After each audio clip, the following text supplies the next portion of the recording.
Hey y'all, it's Ash, and right next to me I have Dolly Mae. I have her dog Bone that's just chewing on. She's not coming into the frame, but I know I usually don't have her in the videos because she's a little bit loud and annoying, but this is her adoption story video, so I wanted to have her in here. I've also been having neurological problems, so I'm sorry if I'm like a little off or if I trip over words. I've made this video like 1,000 times, so I'm gonna try to keep this brief, but the events leading up to this, we'd kind of like talked about getting a dog and like what kind of dog we would get when we got married. But then if you've watched my other videos, you'll know about our kind of foster to adopt story and the thing that happened with that. Just briefly, we got involved in that situation the day before our legal marriage.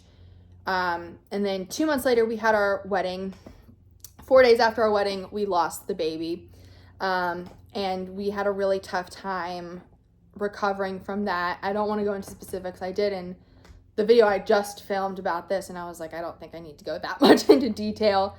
But I was staying with my parents because my parents were the temporary placement for the baby, and they told the Child Protective Agency that my husband and I were interested in permanent placement, and they'd asked, will you take this baby permanently? And my parents said no, but my, daughter and future son-in-law are interested in having permanent placement, but we'll take the baby temporarily. So obviously I was with my parents helping temporarily, preparing to take the baby permanently. That never ended up happening. So 4 days after our wedding, we lost the foster baby, and it was absolutely devastating. And lots of stuff that goes into that. And, but there was just a morning that I woke up and, my husband was kind of like, what are you going to do all day? And I had a breakdown, and I hope I don't cry again because I cried in the last video that I made. But I basically had a breakdown, and I was like, I don't know. I really don't know. I have spent 25 years of my life not feeling like I had a purpose and not understanding why I was on this earth. And then I get this baby, and I feel like my life makes sense, and I have a purpose. And then it's gone. And I have no idea what to do with myself, no idea what to do with my life, no idea what I want to do. Every waking moment was spent caring for her and focusing on her. Even my dreams when I would sleep were about her. And I'm like, he's like, what are you gonna do? And I'm like, I don't know. I have no clue. And I broke down crying. I was not well. Obviously, that's especially when you're not expecting it, and we weren't. Even our attorney was like, yeah, this is going really well. Everybody's in agreement that you guys are the best option, and that, there's one birth parent that was completely unsuitable, and they were very adamant that the baby wasn't going to that birth parent ever again. But the other one, it was kind of like, oh, well, this birth parent is not quite ready, sort of thing. So we weren't expecting to lose the baby, and we were just absolutely devastated. And I was a hot mess because my purpose was gone, and my my whole focus of my day-to-day life was gone. So my husband decided that we needed to go look at dogs. We went to a close by animal shelter. I think we went to a couple. I only remember one though.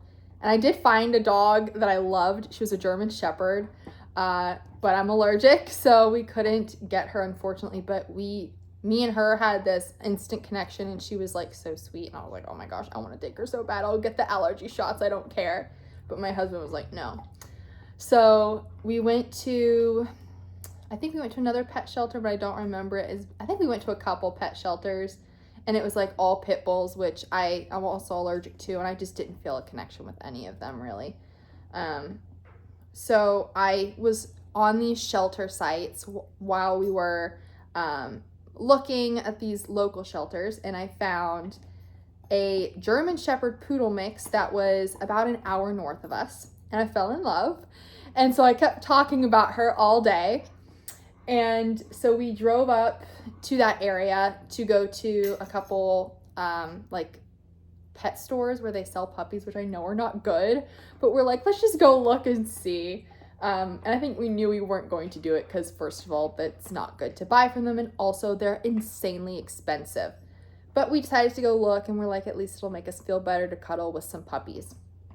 So we went, and we found one puppy that we were like, maybe.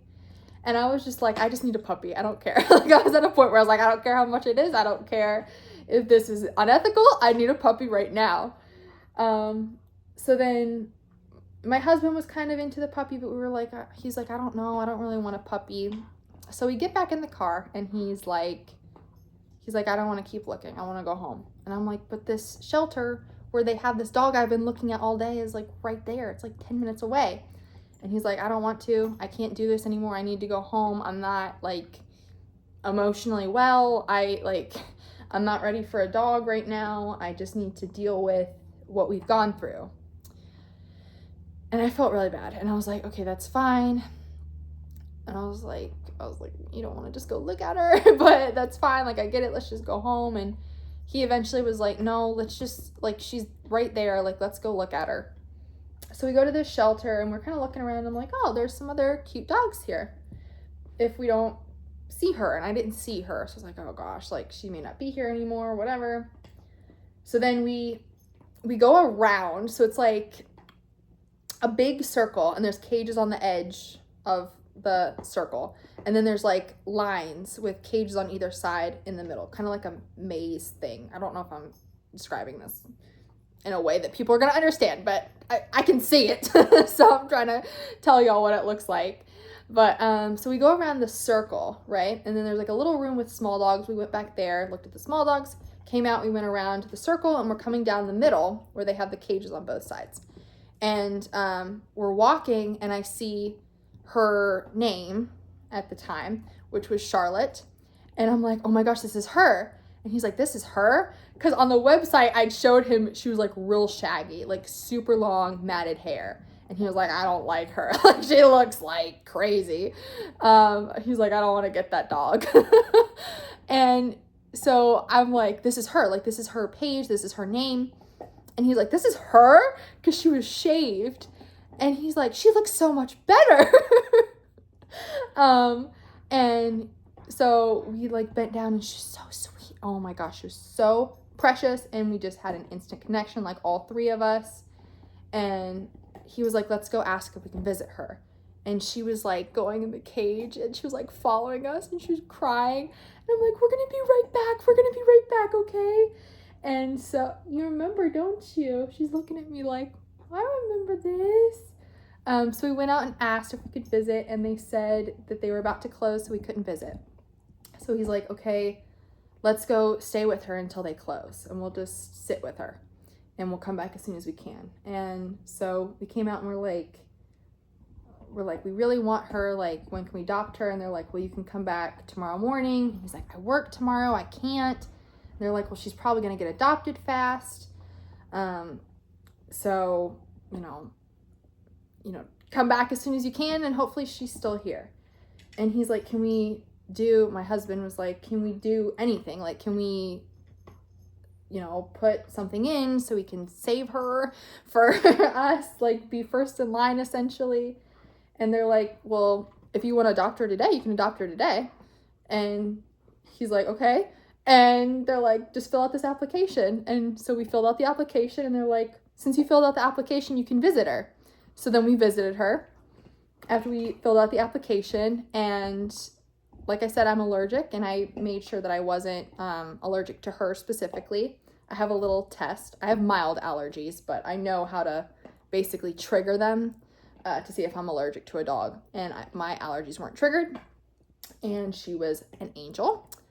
And so they came back in, and they're like, do you want to take her home today? And we're like, yes, we want to take her home today. They're like, okay, well, if the visit went well, you guys filled out your application, you can take her home. Like, she's yours. So we ended up taking her home that day.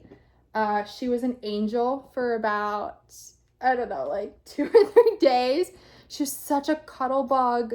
And she would like sit with me when I cried, and she'd give me like little hugs with her, like she'd jump up on me and like put her arms around me almost, and like just put her head on my lap when I was sitting there crying. And I was like, she's an angel that God sent to comfort me. And then once she got comfortable and realized she wasn't going back, because the story was she was 8 months old when we adopted her, and she'd been abandoned, and the shelter had found her, and then somebody had adopted her and then returned her. So I think when she hit the point of, hey, these people aren't returning me, she was like, I'm gonna start being myself. And she has been a terror since. Like, oh my goodness. You know, German Shepherd mixed with Poodle. She's nutcase. But it's been rough. She's still very sweet, very cuddly, and I think she's very emotionally in tune with me. I had a breakdown one day, and she like started crying, like whining with me while I was crying, and like she loves to sit me down and like lick my face, so I'm like, she's like a service dog, but she's also evil. And she'll nibble on me and scratch me, and not in a mean way, but just in a playful way, and she's so playful, and I don't think she knows how big she is either. So so lots of energy, and we're just gonna have to, I think I said that we're taking her to training in a couple days, so she starts her training, and then she's gonna do probably a board and train program, just so she can have that, you know, constant one-on-one training. And then also I have to watch my dogs that week, my parents' dogs that week, so it's best if she's probably not here while there's 2 little dogs in her home being cared for by her mom. And they've met, and my dogs are scared of her, or my parents' dogs are scared of her. So she loves them. She's like, play with me, and they're like, oh my gosh, you're a giant, please go away. So yeah, so it's best if she does the board and train program anyways, even if she didn't need that one-on-one training somewhere other than her house, right? So yeah, so that's her adoption story. And she's crazy, but she's gonna get trained, and I'm sure after she's got training and she's got a little bit more, you know, she learns how to be polite and learns boundaries and that sort of thing with a professional, because I've tried all the training tricks and they don't work. I've tried dog whisperer, I've tried clicker and treats, I've tried the vibrating collar, I've tried the little beeper. Oh my goodness. Like, so yeah, so she needs a little professional training, and I'm sure she'll be back to being sweetheart. But yeah, so thank you for watching. Bye.